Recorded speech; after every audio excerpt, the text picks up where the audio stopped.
Khadijah radiallahu an, the best of women. Khadijah radiallahu an was the first of many firsts. She was the first confidant, the first wife, and the first believer. She was the first to perform the wudu that the angel Jibril alayhi salam taught Prophet Muhammad sallallahu alaihi wasallam, and the first to pray salah with him. She was the first person Rasulullah sallallahu alaihi wasallam went to after his conversation with Jibril alayhi salam, and the first person to pray in congregation with him. Khadijah radiallahu anh was wealthy, but materialistic wealth is never enough to give someone inner peace or satisfy them unless it's used in the path of Allah subhanahu wa ta'ala, at which point it becomes enough to satisfy and light up the afterlife ahead of them. Because of this, Khadijah radiallahu anh worked hard to use all of her wealth for Allah subhanahu wa ta'ala and His path. After coming down from the cave of Hira, Prophet Muhammad sallallahu alaihi wasallam, forgetting his own personal life, dedicated all of his time to fixing the lack of faith among the Meccans.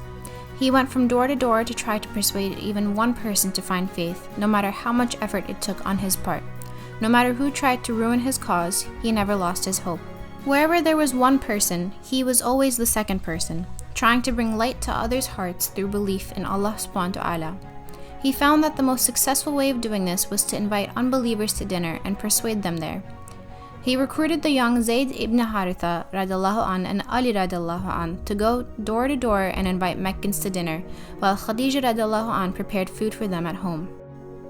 At this point, Khadijah radiallahu an was no longer the wealthy woman she once was. Only a few years had passed since the events at Hira, but she no longer had any assets or power.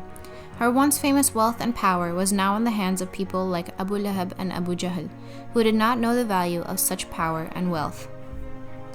This was unimportant to Khadijah radiallahu anh because she knew even the most valuable of goods had no value next to bringing someone to the path of Allah subhanahu wa ta'ala. In fact, she was so generous and so committed to this cause that she was willing to give everything, including her life, to further it.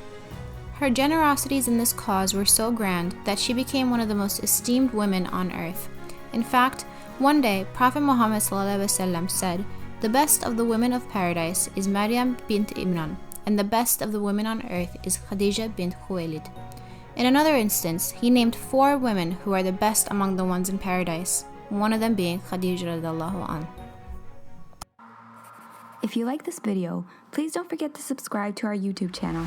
See you next time.